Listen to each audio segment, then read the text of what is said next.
कसरी प्लेलिस्ट बनाउने तपाईहरुले मलाई धेरैजनाले फेसबुक मेसेन्जरमा चाहिँ तपाईहरुले सोध्नु भएको थियो कि YouTube च्यानल प्लेलिस्ट चाहिँ कसरी बनाउने प्लेलिस्ट चाहिँ भनेको के हो भनेर तपाईहरुले सोध्नु भएको थियो र मैले कतिपय साथीहरुलाई चाहिँ मैले प्लेलिस्टको जुन भिडियो क्लिप बनाएर पनि मैले तपाईहरुलाई पठाइसकेको छु भने आज चाहिँ मैले तपाईहरुलाई भिडियो शेयर गर्न लागिरहेको छु। अब तपाईले चाहिँ सबैभन्दा अगाडि चाहिँ तपाईले प्लेलिस्ट बनाउन लागि तपाईको YouTube लाई ओपन गर्नुहोला।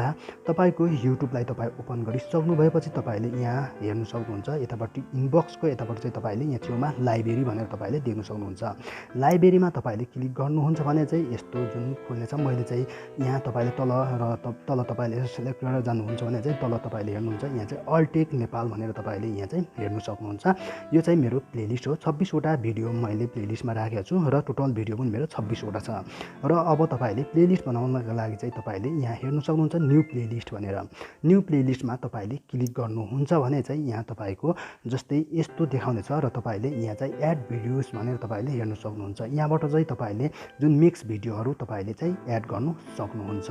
र यसरी तपाईले यहाँ नेक्स्टको बटनमा तपाईले क्लिक गर्नुहुन्छ र नेक्स्टको बटनमा तपाईले क्लिक गर्नुहुन्छ भने चाहिँ तपाईको यहाँ टाइटल भन्ने छ र तल चाहिँ तपाईले यहाँ चाहिँ जस्ट प्राइभेट तपाईले यहाँ हेर्नु सक्नुहुन्छ। यो प्राइभेटलाई चाहिँ तपाईले अगाडि पब्लिश गर्नुहोला।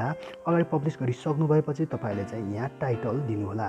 टाइटलमा चाहिँ तपाईको भिडियो जुन तपाईले प्लेलिस्ट चाहिँ दुई तीनवटा बनाउँदा हुन्छ, किनकि मैले चाहिँ एकै ठाउँ राखेको छु। तर तपाईले चाहिँ दुई तीनवटा प्लेलिस्ट बनाएर आफ्नो भिडियो अनुसारको आफ्नो भिडियो टाइटल अनुसारको चाहिँ तपाईले चाहिँ प्लेलिस्ट बनाएर तपाईले सेभ गर्नुहुन्छ भने चाहिँ जस प्लेलिस्ट हेर्नेलाई पनि तपाईको भिडियो हेर्नलाई पनि राम्रो हुन्छ। त्यसैले अब मैले चाहिँ एउटा तपाईहरुलाई सिकाउनको लागि एउटा मैले चाहिँ मेरो च्यानलकै नाममा एउटा प्लेलिस्ट बनाउँछु। All tech Nepal. मैले चाहिँ अल टेक नेपाल मेरो च्यानलको नामकै मैले चाहिँ प्लेलिस्ट बनाएँ। अल टेक नेपाल 1 भनेर चाहिँ मैले चाहिँ मेरो च्यानलको नै मैले प्लेलिस्ट बनाएँ र मैले यहाँ नेक्स्टको बटन क्लिक गरेँ। नेक्स्टको बटनमा मैले क्लिक गरिसकेपछि तपाईले यहाँ हेर्न सक्नुहुन्छ। यतापट्टि क्यान्सल र यतापट्टि चाहिँ क्यारेट भनेर तपाईले हेर्न सक्नुहुन्छ। क्रिएटमा तपाईले क्लिक गर्नुहोस्। क्रिएटमा तपाईले क्लिक गरिसक्नु भएपछि तपाईको प्लेलिस्ट यहाँ बनिसकेको छ। तपाईले यहाँ हेर्न सक्नुहुन्छ। तल यहाँ चाहिँ एउटा पनि भिडियो अपलोड गरेको छैन। यहाँ तपाईले ओपन गरेर हेर्नुहुन्छ भने चाहिँ यहाँ चाहिँ तपाईले जुन प्लेलिस्ट हाम्रो प्लेलिस्ट भइसकेको छ। यहाँ चाहिँ तपाईले अब हेर्न सक्नुहुन्छ। यहाँ अल टेक नेपाल 1 भनेर तपाईले हेर्न सक्नुहुन्छ र तल चाहिँ तपाईले अल टेक नेपाल भनेर हेर्न सक्नुहुन्छ। अब तपाईले यसको जुन तपाईले चाहिँ डिस्क्रिप्सन यसलाई पनि तपाईले दिन सक्नुहुन्छ। यहाँ डिस्क्रिप्सन तपाईले त्यहाँ क्लिक गरिसक्नु भएपछि तपाईले डिस्क्रिप्सन पनि दिन सक्नुहुन्छ। यहाँ तपाईले हेर्नुहुन्छ चाहिँ डिस्क्रिप्सन भनेर तपाईले यहाँ लेख्न सक्नुहुन्छ। तर मैले चाहिँ डिस्क्रिप्सन लेख्नु छैन। तपाईले चाहिँ लेख्नुहुन्छ भने पनि तपाईको विचार नलेखी पनि प्लेलिस्टको चाहिँ खासै हुन्छ। र यति तपाईले डिस्क्रिप्सन राख्नुहुन्छ झन् राम्रो नै। अब तपाईको भिडियो के को बारेमा त्यहाँ छ यसको बारेमा तपाईले जुन डिस्क्रिप्सन लेख्नुहुन्छ भने राम्रो हुन्छ। अब प्लेलिस्टमा कसरी भिडियो एड गर्ने यसको बारेमा मैले तपाईहरुलाई सिकाउने छु।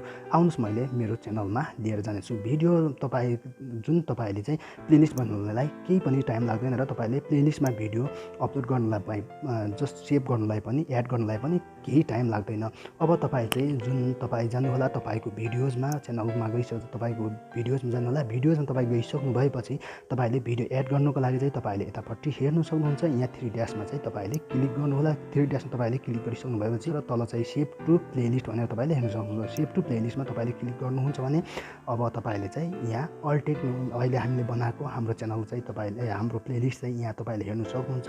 अल टेक नेपाल 1 यहाँ तपाईले यसरी क्लिक गर्नु र यहाँ गर्नुहुन्छ र तपाईले यहाँ डन गर्नुहुन्छ भने चाहिँ तपाईको भिडियो एड हुनेछ। र फेरि पनि तपाईले यहाँ क्लिक गर्नु होला। फेरि अर्को भिडियो अपलोड गर्नलाई फेरि पनि सेभ टु प्लेलिस्टमा गर्नु होला। फेरि पनि यहाँ तपाईले क्लिक गरेर फेरि डन गरिदिनु होला। यसरी तपाईले प्लेलिस्टमा चाहिँ भिडियो तपाईले एड गर्न सक्नुहुन्छ। तपाईहरुलाई एकदम छिटो हुनेछ प्लेलिस्ट बनाउनु पनि तपाईले यसरी बनाउनुहुन्छ भने। र अब हामीले दुईटा भिडियो एड गरिसकेका छौं हाम्रो नयाँ प्लेलिस्ट अल टेक नेपाल 1 मा चाहिँ। अब हामी गएर प्लेलिस्टमा हेरौँ। प्लेलिस्टमा तपाईले हेर्नुहुन्छ भने चाहिँ यहाँ अल टेक नेपाल 1 मा तपाईले माथि हेर्न सक्नुहुन्छ। जुन हाम्रो भिडियो चाहिँ 2 टाइमले एड गरेको थियौँ यहाँ एड भइसकेको छ। तल चाहिँ तपाईले हेर्न सक्नुहुन्छ अल टेक नेपालमा यहाँ चाहिँ 26 वटा टोटल मेरो भिडियो 26 वटा छ र 26 वटा नै यहाँ एड गरिसकेको छु। तपाईले पनि यसरी नै तपाईले पनि आफ्नो प्लेलिस्ट बनाएर तपाईले पनि एड गर्न सक्नुहुन्छ। तपाईको भिडियो र तपाईको प्लेलिस्ट बनाउन सक्नुहुन्छ। साथीहरु अब तपाईहरुलाई यदि केही मलाई थाहा हुने कुरा चाहिँ तपाईहरुले सोध्नुहुन्छ भने चाहिँ तपाईहरुले मैले फेसबुक जुन लिंक मैले तल डिस्क्रिप्सनमा मैले राखेको छु तपाईहरुले डिस्क्रिप्सनमा गएर पनि तपाईहरुले फेसबुकमा तपाईहरुले एड गरेर पनि तपाईहरुले फेसबुकमा जोइन गरेर पनि तपाईहरुले चाहिँ मलाई तपाईको मनमा लागिरहेको कुराहरु तपाईहरुले सोध्न सक्नुहुन्छ सकेसम्म मैले तपाईहरुलाई चाहिँ भिडियो क्लिप बनाएर पठाउने छु यदि अझ धेरै जनाले सोध्नुहुन्छ भने चाहिँ मैले यसरी नै भिडियो शेयर गरेर मैले तपाईहरुलाई चाहिँ भिडियो यही च्यानलबाट मैले तपाईहरुलाई शेयर गर्नेछु। साथीहरु आजको भिडियो तपाईहरुलाई कस्तो लाग्यो तपाईहरुले अवश्य पनि यो भिडियो हेरिसक्नुभएपछि लाइक कमेन्ट र शेयर पनि गरिदिनु होला र तपाईहरुले पहिलोचोटी अल टेक नेपाल युट्युब च्यानलमा भिडियो हेर्दै हुनुहुन्छ भने चाहिँ अल टेक नेपाल युट्युब च्यानललाई सब्स्क्राइब गर्नुहोस् र छेउमा आएको बेललाई पनि क्लिक गर्नुहोस् र अलमा क्लिक गर्नुहोस्। हस्त साथीहरु आजको भिडियोबाट मैले बिदा लिन चाहे फेरि अर्को भिडियोमा भेटौँला।